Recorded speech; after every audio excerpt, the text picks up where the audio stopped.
జరిగే ప్రతిదీ అంతా మన మంచికే అనుకుంటే ఆ మంచి కోణంలో నుంచి చూస్తే ఇప్పుడు శ్రీవారి లడ్డూకు సంబంధించినటువంటి వివాదంలో ఒక మంచి కోణాన్ని మనం ఆవిష్కరించవచ్చు.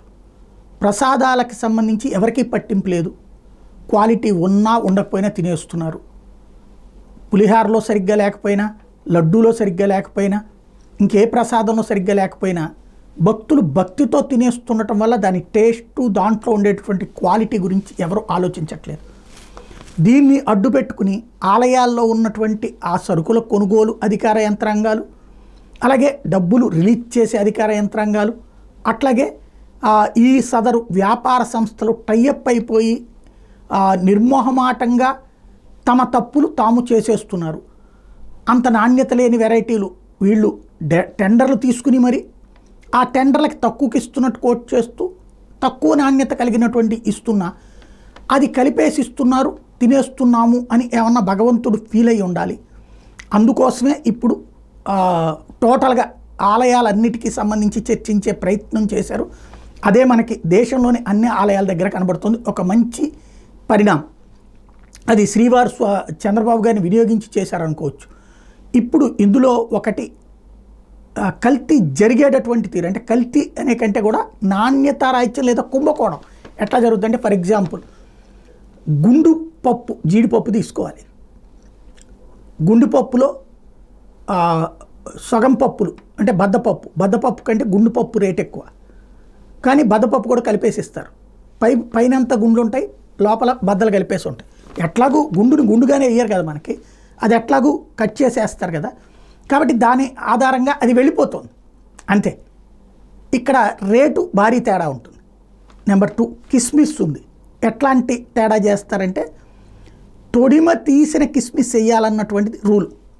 తొడిమ తీసిన కిస్మిస్ అనేటటువంటిది టెండర్ పిలుస్తారు, కానీ తొడిమలతోనే కిస్మిస్ వస్తుంది. ఒక 100 కిలోలు కిస్మిస్ అనుకున్నాం అనుకోండి, ఈ తొడిమలు కనీసం ఓ 10 కిలోలు ఉంటాయి. ఆ విధంగా డబ్బులు ఇక్కడ తేడా వచ్చేస్తుంటాయి. అలాగే దాన్ని ఏమంటారు, యాలకలు అంతే, తొడిమ తీసినవి ఉండాలి, కానీ తొడిమతో సహా ఇచ్చేస్తుంటారు. ఆ తొడిమలు తీసేవాళ్ళు అక్కడ మనుషులు ఉండరు, వీళ్ళు తీయించరు. అవి కూడా కలిపేసేసి కిలోల్లో కౌంట్ వేసేస్తారు. నెయ్యిలో జరిగేటటువంటి దాంట్లో ఒక ఆస్పెక్ట్ ఇంతకుముందే చెప్పుకున్నట్టు డాల్డా కలిపేటటువంటిది, లేదంటే కనుక ఈ నెయ్యికి సంబంధించిన దాంట్లో ఆవు నెయ్యిలో గేదె నెయ్యి కలపడం లాంటివి జరగాలి. అది మాత్రం పూర్తిగా మనం చెప్పలేం, ఎందుకంటే అది కల్తీకి సంబంధించిన దాంట్లో క్లారిటీ రావాల్సింది మాత్రం పందికొవ్వులు ఇట్లాంటివి కలిపారు అంటే మాత్రం అది కుట్ర కోణం అవుతుంది.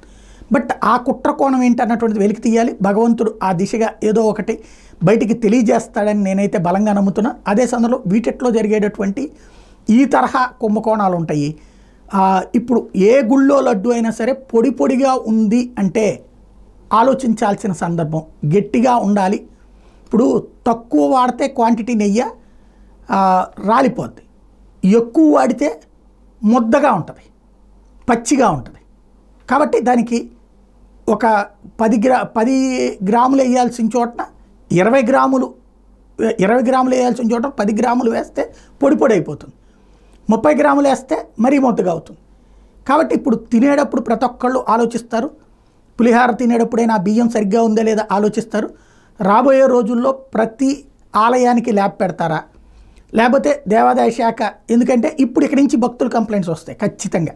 వాళ్ళు తిన్నప్పుడు తేడా వచ్చిందనగానే దాని మీద కంప్లైంట్ చేస్తారు, వీడియోలు ప్రొజెక్ట్ అవుతాయి. ఇక ఒళ్ళు దగ్గర పెట్టుకుని ఆయా దేవాలయాలకు సంబంధించినటువంటి సిబ్బంది పనిచేయాలి.